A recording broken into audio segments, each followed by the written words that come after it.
Hello everyone, welcome to today's show. My name is Spencer Walsh. Thank you so much for joining us here today. On the show, we have Theresa May facing defeat and delaying a Brexit vote in Parliament. Yes, we're back with Emmanuel Macron in France for our second story. He's confronting the protesters and promising relief to France as the economic anger continues in the form of another weekend of violent Gilets jaunes protests. Trump's having a tough time finding a new chief of staff. We examine a case in Splinter blog about why Bernie should not run. And if you know anything about Splinter, they like Bernie Sanders plenty much. Take a look at that. See if it's legit. Also, desperate Washington Post fact-checker Glenn Kessler now invents a new way to avoid saying Trump lies. And finally, Ezra Klein reflects on his time covering Paul Ryan. And it's not going to be a positive reflection. All right. We start at the top today with London, and Britain's embattled Prime Minister Theresa May on Monday postponed a critical parliamentary vote for a proposal on Britain's departure for the EU. So you may be wondering, Brexit, why didn't they leave Brexit? What's taking them so long to leave Brexit? They did it, when Trump was still running in, 2016. And you would be right in saying that they did do that. And what they're going to do right now is they're trying to find a way to leave leave the EU. And because there's so many ties they have, they're pretty much doing now is trying to figure out what type of ties to keep and what type of ties, how much do we want to trade with them, how much do we want to continue to interact with them as separate entities. That's what they're still trying to decide. What stays and what goes, and they have been negotiating that for this time. It's not been going very well. British lawmakers had to schedule this vote on this deal on Tuesday, but they now, obviously, they're going to have to postpone it. They're going to reschedule it, which is a big L for Theresa May, even though it was probably expected to fail. According to all possible outcomes, she was like, it was most likely to fail by a large margin. The Miss May then, she reached the agreement with the bloc for the Britain's withdrawal or Brexit, and changing course so late, May has left her country without any clear way forward after an agonizing battle over an issue that has gripped British society for nearly 3 years. It's been kind of a really never-ending hell for them. As very similar, as I said before, to Trump's presidency. Same kind of timeline here. They have their own kind of hole that they have to dig themselves out of, except for the fact that it's not a person, it's not an administration, it's a bad policy decision. And of course, there's already calls for another vote. And I know so much about this because I follow J.K. Rowling on Twitter. If you don't know, the Harry Potter author is very, very much pro people's vote. She's following this very, very intensely, and he's attacking Jeremy Corbyn. She's like, he's not in support of enough. And then, I really respect J.K. Rowling, but not when it comes to politics at all whatsoever.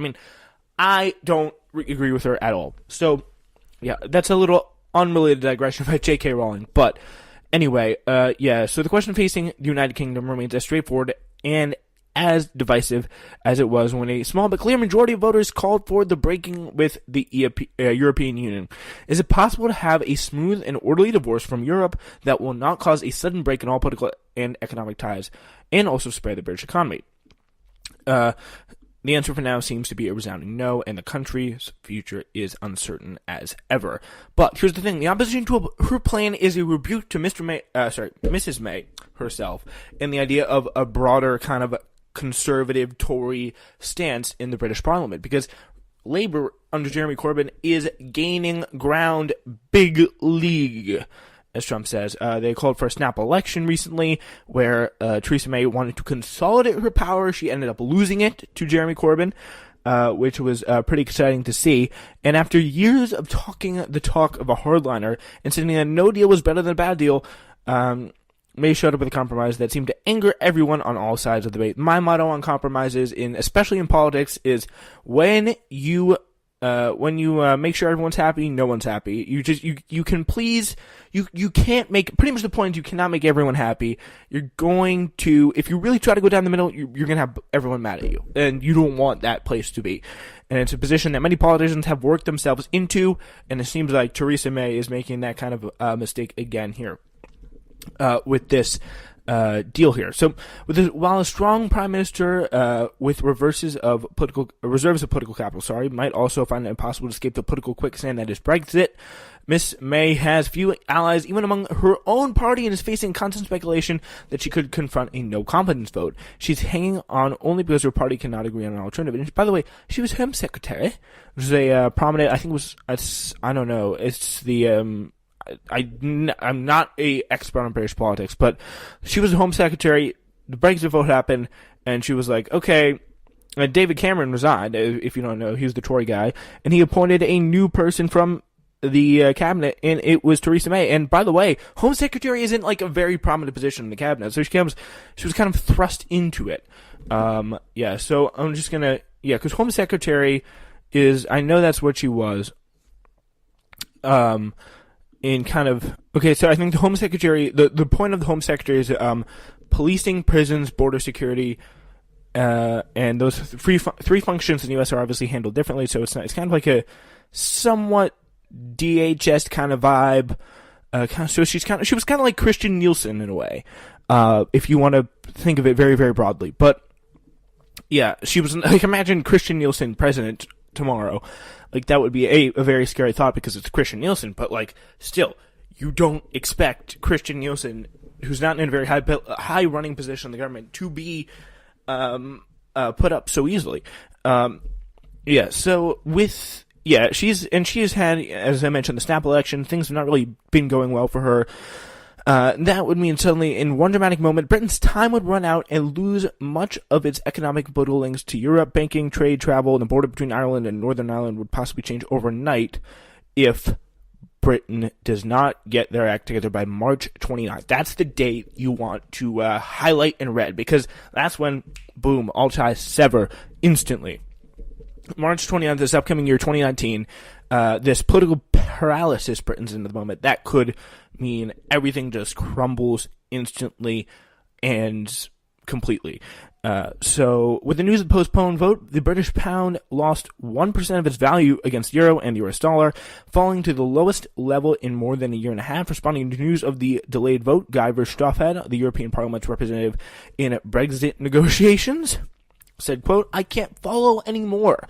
This delay will further aggravate the uncertainty for people and businesses. It's time to make up their mind."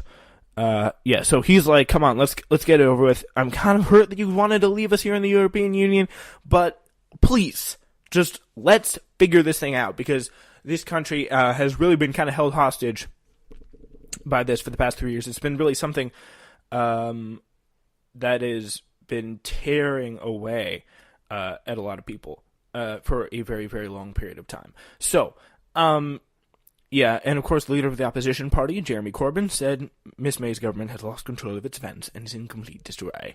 By the way, they had some great debates recently in the parliament where they were doing like question time and all that stuff, and they were like yelling at each other, and the guy and the I'm just talking about how much I love clips from the British Parliament. They're just the best. If you haven't heard of any of them, and if you haven't seen any of them, I highly, highly recommend that you check some of those out, because they are very, very fun. So Miss May, not in a very good position right now. The New York Times reports almost every major cabinet minister and some senior figures are. Some less senior figures are being mentioned as a possible leader or jockeying for position. The opposition May's plan has crystallized largely over objections to contingency plans for dealing with the Irish border that pro-Brexit lawmakers could potentially leave the UK tied to some of the bloc's rules. So saying the Irish border, like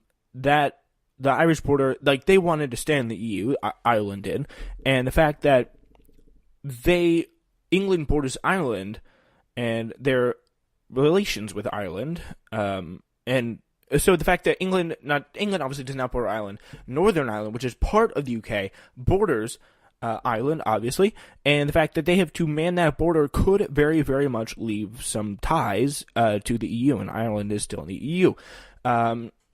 So there's no customs or other regulatory checks on goods passing between them.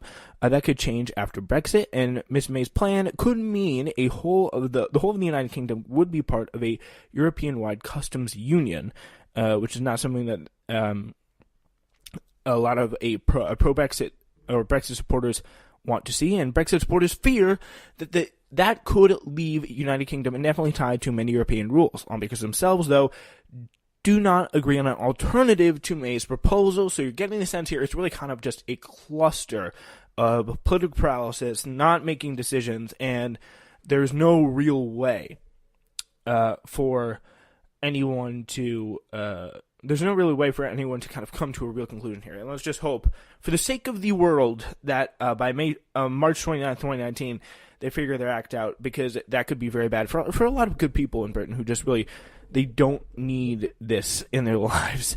So the Brexit withdrawal agreement is the only deal on the table between the EU and the UK, and it's not open to renegotiation. Irish Prime Minister Leo Varadkar declared.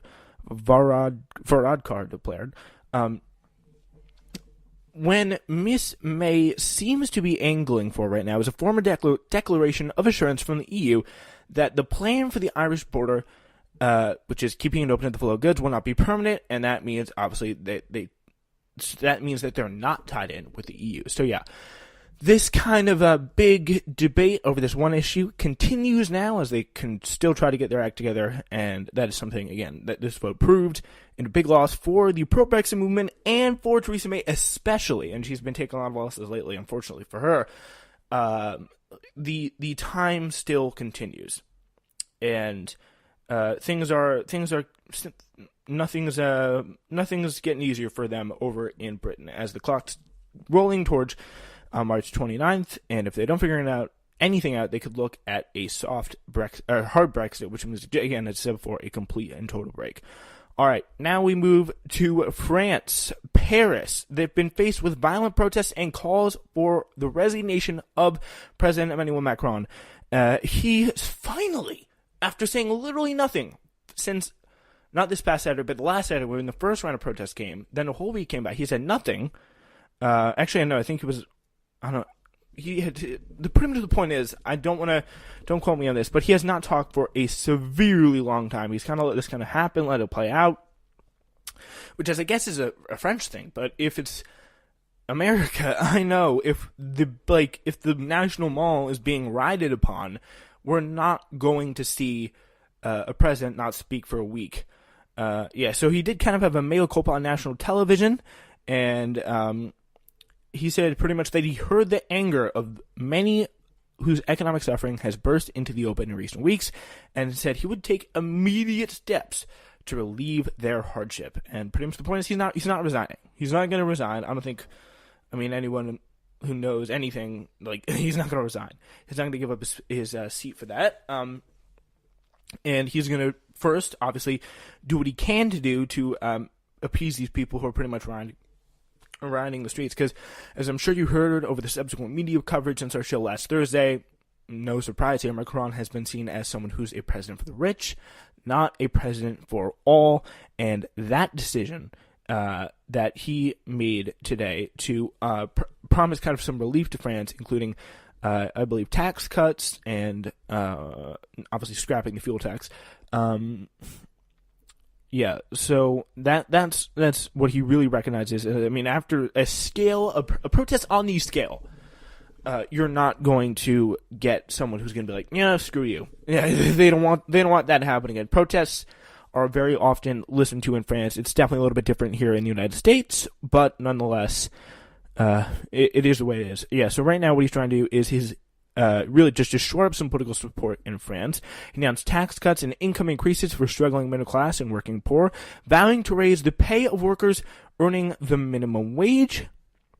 He promised to listen to the voices of the country and to its small town mayors and its working people. I don't know if you want to go near some of those people. They're not very fond of you right now, especially some of the more right-wing people. I think it's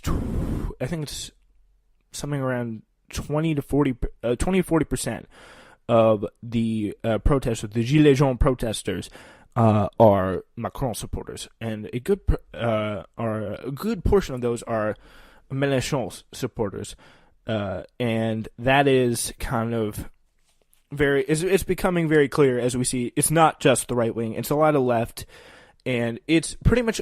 The right